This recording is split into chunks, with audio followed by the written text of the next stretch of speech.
বেশি বেশি নামাজ পড়বা, যত সেজদা বেশি দিবা তত বেশি কাছে থাকবা আমার।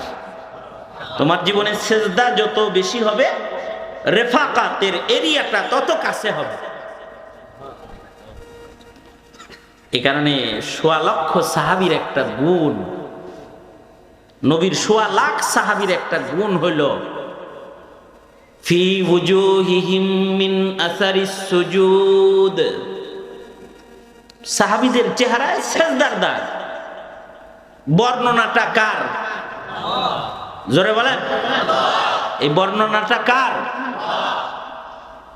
ফি ওয়ুজুহিহিম মিন আসারিস সুজুদ, সাহাবীদের চেহারায় সেজদার দাগ।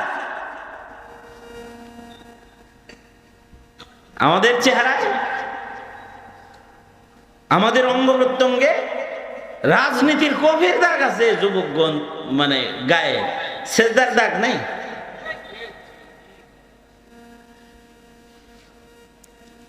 আখেরাত চাইতে বা আখেরাত দিনের ভিতরে লাগবে, আখেরাত ফিকরে আখেরাত চাওয়া হবে বান্দার আল্লাহর কাছে দুনিয়ার হায়াতে আখেরাত। এই ইসলাহি মজলিস, ওয়াজ মাহফিল, উলামাদের সোহবত, মাকসাদ একটাই, ফিকরে আখেরাত ঢুকাও।